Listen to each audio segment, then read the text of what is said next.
So I always said when I got bored of the power in the standard M140i that I'd end up mapping it, and today is that day. If you watched the last video that I uploaded where I installed the XHP flash tool to the car, you'll know that that made a huge difference to the way it felt in terms of banging its way through the gears, and just general day-to-day driving. But I've always been curious to know how much power BMW have been hiding from us when it comes to unlocking this B58 block. So I headed up to JM Imports, you know, because that's what YouTubers do, to find out for myself.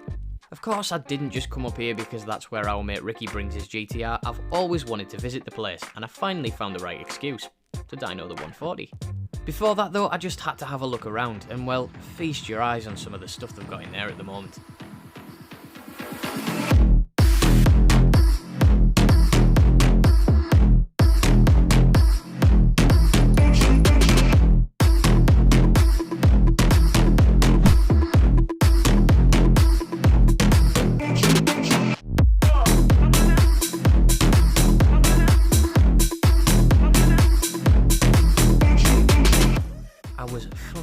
Gobsmacked walking around that place, truth be told. It's absolutely mint. The cars, the equipment and the lads working there are all top class.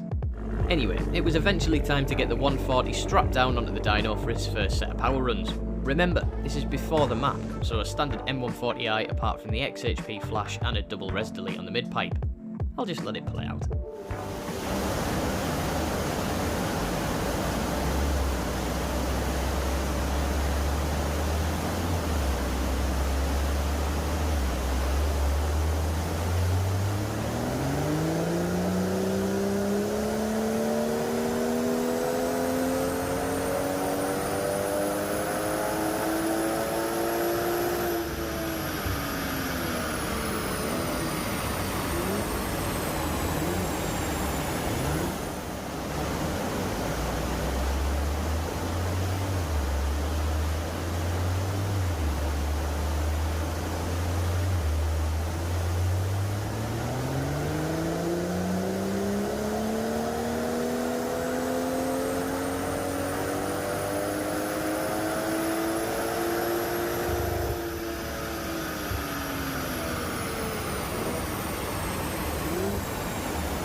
So after 3 runs, the standard car came back with 302 wheel horsepower. Now like JM, I prefer using wheel horsepower over brake horsepower, because that's what you're reading on a dyno at the end of the day, but the majority of people seem to work in BHP for some reason. The general consensus from people online say that these M140i's have around a 15% transmission loss, so if you divide 302 by 0.85, that gives you what you're running in BHP. 355, not bad at all. It's the second video on the trot where I want to give a big shout out to man like Kyle, aka Define Coding, for sorting me out with another piece of software. This time it's boot mode that I've opted to buy through him, and like I said previously, he offers a lot more services on his website, so go check him out. It was as simple as plugging the laptop into the car, making an account, finding the map that I wanted, following the last couple of instructions on the screen and then clicking flash. You can alter all sorts on the sliders, but I kept things relatively tame. In all, it took maybe around 10 minutes to do everything, which is mental. It really shouldn't be that easy. After the flash had installed, you can just turn the ignition off and start the car up after 5 seconds. Then you're good to go. Chris jumped back in once the car had been flashed with a Stage 1 93 octane tune and fired up the dyno for some more power runs. And here they are.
bosh, 353 wheel horsepower.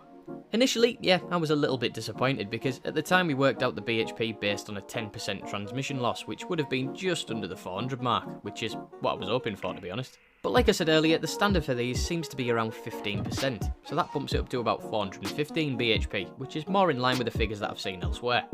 Laughing. But it wasn't about the numbers really. Yeah, I brought it to the dyno so I could get a little print out of the gains, but ultimately it was to extract some more ponies out of that 3 litre straight 6. Now I'm well aware I'm absolutely shit at talking to the camera, but I wanted to film my own reaction to flooring it for the first time now the XHP and boot mode are both on the car. So hopefully I can piece something together out of the footage that I recorded. So I've just left GM Imports, well, about 10 minutes ago, and it's all 30-40 mile an hour roads. You can't really test it out anywhere. But we've got more important places to go. Because I'm fucking starving.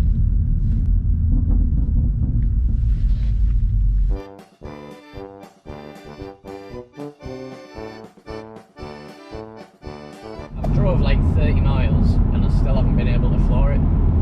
Because everywhere's just roadworks and average speed cameras. So I pulled off the dual carriageway, I found a roundabout, and I think after the roundabout I'll be able to go for it.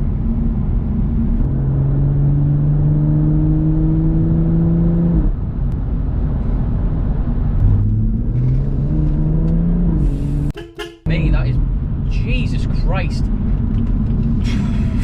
You know, that is mental, that. Hell. Sorry, man. I know you're watching.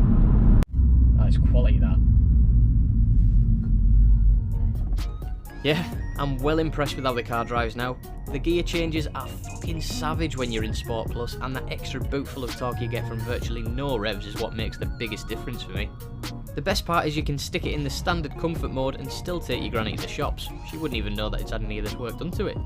Anyone worrying about upgrading to an LSD before going for power gains, I personally wouldn't bother. I've done quite a bit of sideways driving over the last few days, albeit not on purpose, and it's actually really manageable. But you can do what you like, it's your car.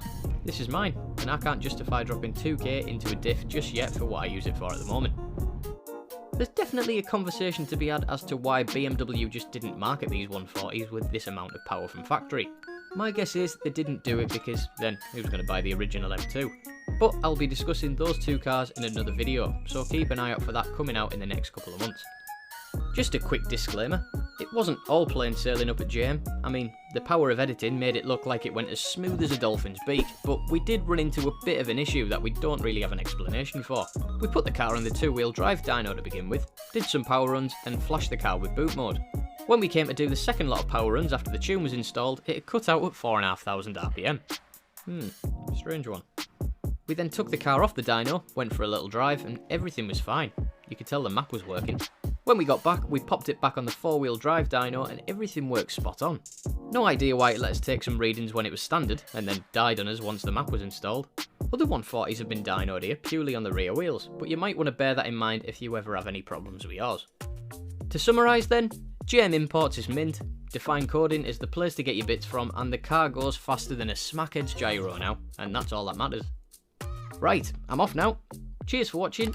If you're new around here, there's plenty more BM content on the channel that you might want to check out. Like or drop a comment on the vid if you enjoyed it, and I'll see you in the next one. Bye!